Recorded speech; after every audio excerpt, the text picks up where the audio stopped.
Bueno, continuamos con nuestra tercera charla de temas de derecho tributario, finanzas públicas, derecho financiero. Y ahora continuamos con Marcelo Núñez, otro colega de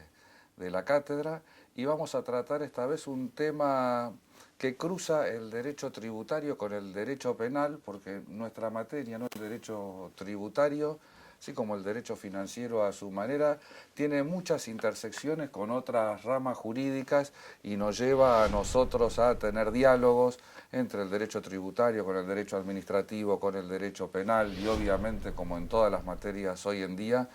con el derecho internacional de los derechos humanos. Y lo que vamos a conversar es cuál es la intersección entre el procedimiento tributario, que está regulado a nivel federal en la Ley 11683, y el proceso penal tributario. ¿Qué te parece si empezamos diciendo dos palabras sobre el procedimiento administrativo de contenido tributario en el ámbito federal?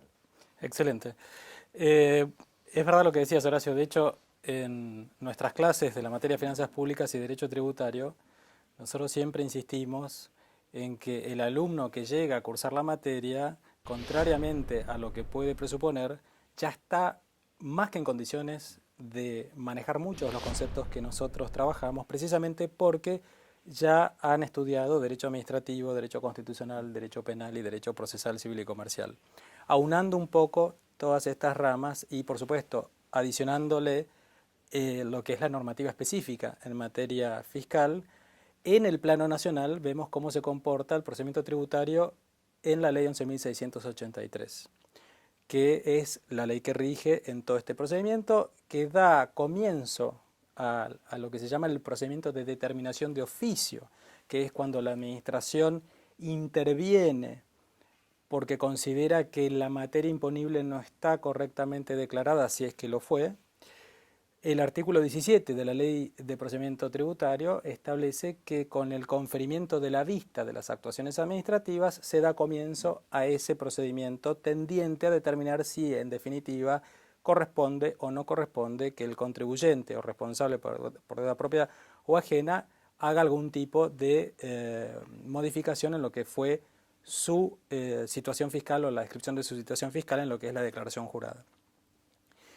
Esto lleva a que intervenga la administración en su rol de juez administrativo. Hay un funcionario dentro de la administración que es el encargado, por disposición del artículo 9, inciso B, punto 1, inciso B del decreto 617 del año 98, que es el que está encargado de llevar adelante este procedimiento de determinación de oficio y eventualmente dictar el acto administrativo por excelencia en la materia tributaria nacional, que es el de la determinación de oficio. Ese acto es central y nosotros siempre enfatizamos esta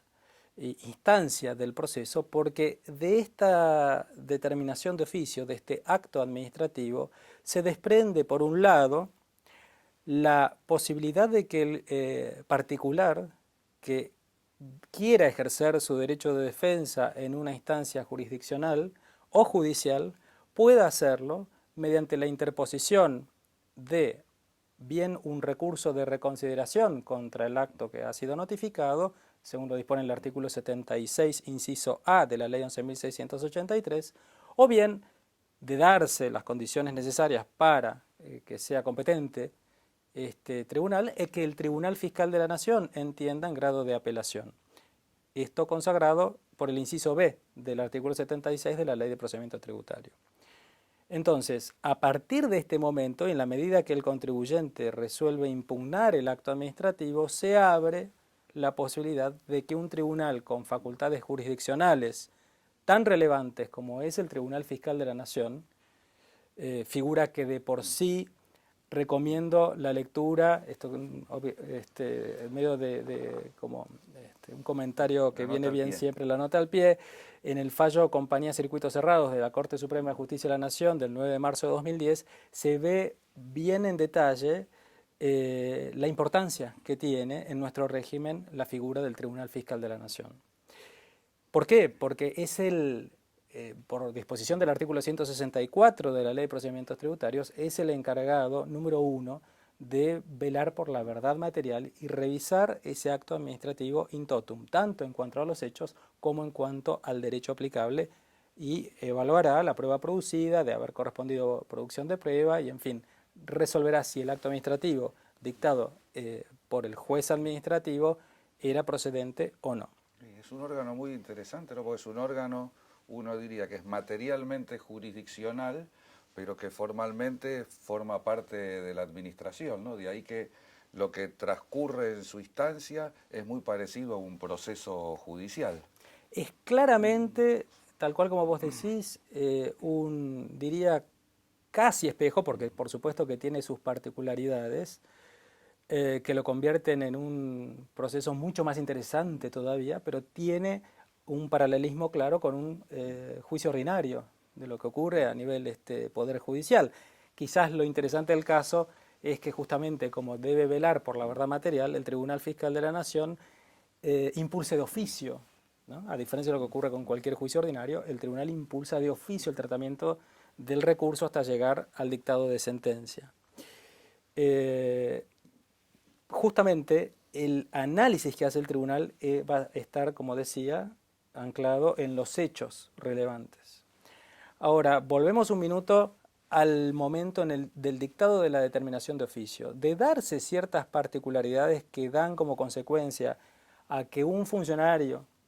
integrante de la FIP-DGI formule denuncia penal tributaria, ¿sí?, para lo cual se deben dar ciertas condiciones objetivas y subjetivas que dan como consecuencia el deber del funcionario de formular esta denuncia penal tributaria en los términos de la ley 24.769.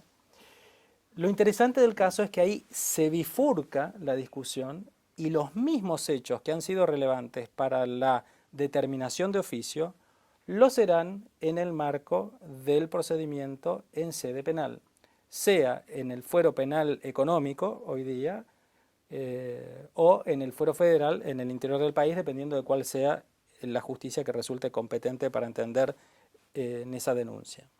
O sea que los mismos hechos que pueden dar una diferencia tributaria, esos hechos pueden estar eventualmente encuadrados y subsumidos bajo un ilícito penal. Correcto. Allí uno se pregunta cómo está tratado esto a nivel legislativo y si ha sido satisfactorio el modo en que las leyes aplicables han tratado de resolver este tema, y al menos en mi humilde opinión realmente creo que la ley llega hasta un punto, pero no logra sortear todos los posibles conflictos que pueden derivar de la convivencia de dos procesos que tratan, como hablábamos recién, de resolver si estos hechos dieron lugar, por un lado, a un ingreso en defecto de pronto de una obligación tributaria, y por otro, si está encerrando esa misma situación fáctica la comisión de un delito penal tributario. La ley 24.769 le permite al juez administrativo evitar pronunciarse sobre la conducta del sujeto, esto es, definir si resulta procedente la aplicación de una sanción de naturaleza pecuniaria por haber de forma dolosa, es decir, a través de una maniobra, de un engaño, de un ardid, falseado sus declaraciones juradas o de alguna manera haber evitado que el fisco se hiciera de fondos que le pertenecen. Desde el punto de vista sancionatorio, digo, esto está resuelto. Ahora, ¿qué pasa cuando, por un lado, un tribunal fiscal de la nación de pronto analiza si procede o no procede la obligación, y por otro, un juez penal también, desde el punto de vista fáctico, tiene que evaluar si la obligación existió o no? ¿Por qué? Porque jamás puede concebirse la existencia o la comisión de un delito penal tributario sin una condición objetiva, que es la existencia misma de la obligación tributaria. Y acá es donde creo que los vaivenes que ha tenido la legislación han llegado a un punto interesante, pero que no termina de resolver la situación. ¿A qué me refiero con esto? Allá digamos, cuando el régimen estaba solo regido, el penal tributario estaba incorporado al régimen de la ley 11.683, la ley 20.658 tenía previsto que no se pudiese avanzar en el plano fiscal hasta tanto el plano penal no fuese agotado. Esto es, hasta que no se dictara una sentencia en el plano penal que resolviera la cuestión fáctica, no se podía avanzar con el reclamo desde el punto de vista fiscal. Este problema de la coexistencia entre el plano fiscal por una parte y el penal tributario ha sido tratado por la legislación de manera pendular, diría yo. Por una parte, en su momento, en la ley 11.683 se había introducido una disposición a través de la ley 20.658 que le daba preeminencia al plano fiscal por encima del penal, por lo cual no podía avanzarse en el plano penal hasta tanto no se dirimiera la cuestión fiscal. Esto luego fue invertido por la ley 23.771 y se le dio total preponderancia al plano penal por sobre el fiscal, lo cual tampoco resolvía la cuestión porque o bien prescribía el plano fiscal o bien el penal, pero nunca se lograba conciliar un plano con el otro. Hace más de 20 años, mediante el dictado de la ley 24.769, esto de alguna manera se sorteó a través de la implementación de esto, lo que damos en llamar en doctrina la doble vía, que es tomar como hito el dictado del acto administrativo de determinación de oficio y a partir de allí permitir que se desarrolle por un lado el plano fiscal y por otro, y a raíz de la formulación de la denuncia penal tributaria, el plano penal y el análisis si en definitiva se cometió o no un delito penal tributario.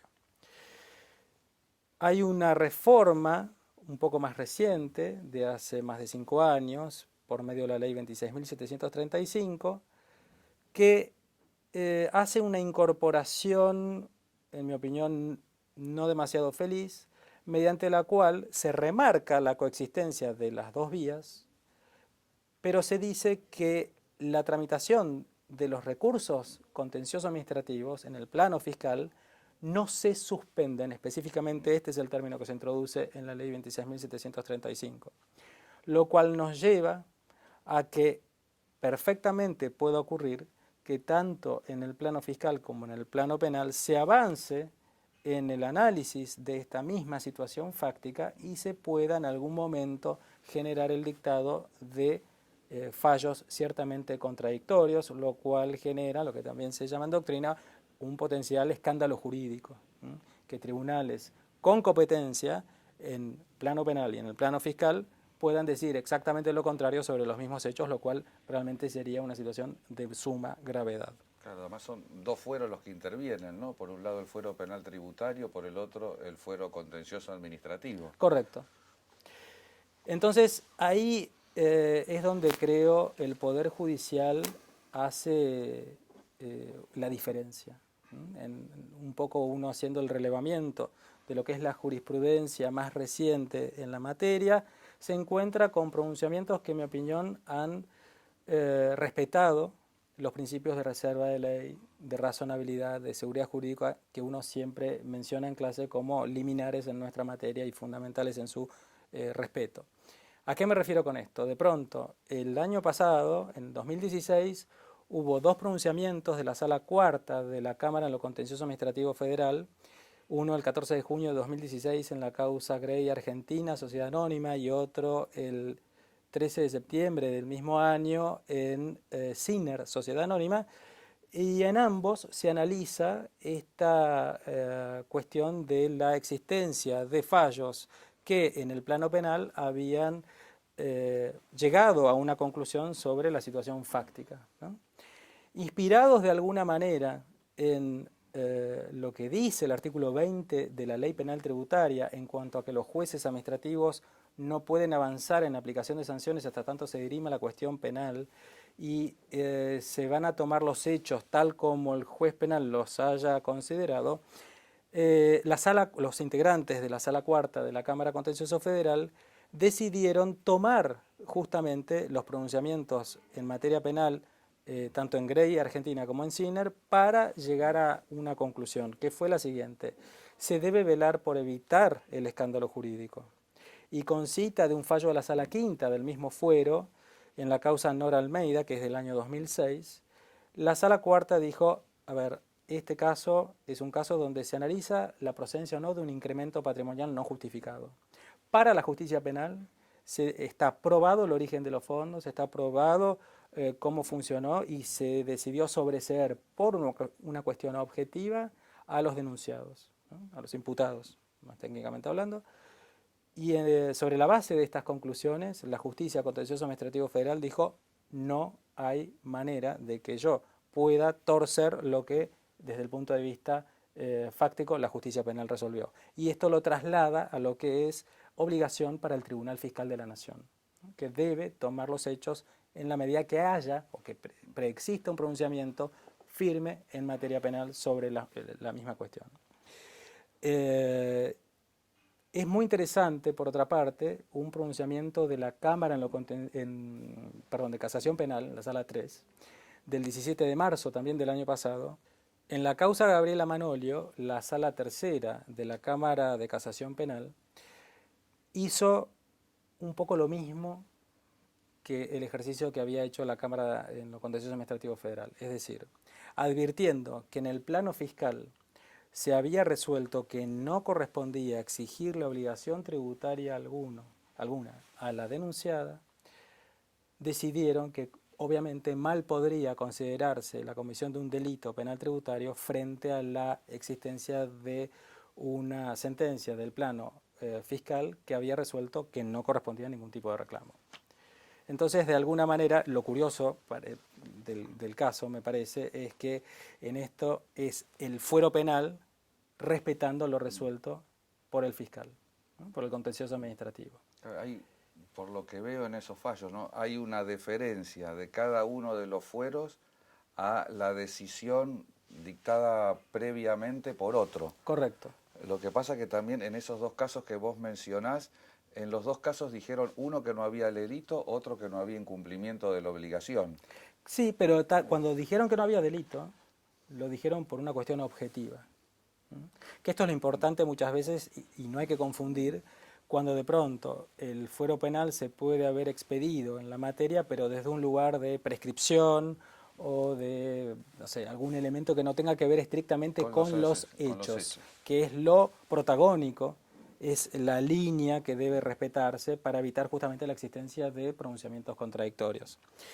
Esto no es nuevo, de hecho, el Fuero Contencioso Administrativo Federal tiene otra causa, Ingeniería Ronza, del año 2008, donde ya habían resuelto, la Sala Quinta, esperar a que el fuero penal resolviera para avanzar ellos con la causa contencioso administrativo,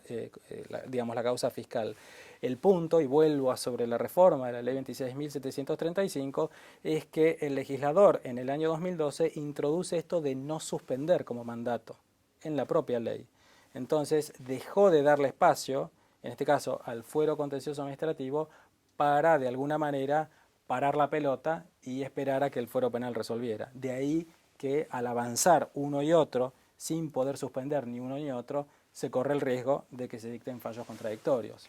A lo que se suma, y un poco también es interesante creo reflexionar sobre este punto, pensando en esta reforma del año 2012 a la ley penal tributaria, que no nos olvidemos, la ley 26.735 lleva al plano provincial y de la ciudad autónoma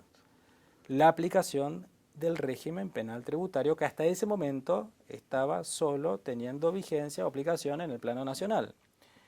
Si pensamos por un momento en la diversidad de procedimientos desde el punto de vista tributario que existe en cada código fiscal de cada provincia y de la ciudad, podemos, imaginar claramente que estamos frente a situaciones probablemente más a futuro que las que actualmente se hayan suscitado, bastante complejas. Y a su vez una diversidad de procesos penales, ¿no? Porque el derecho,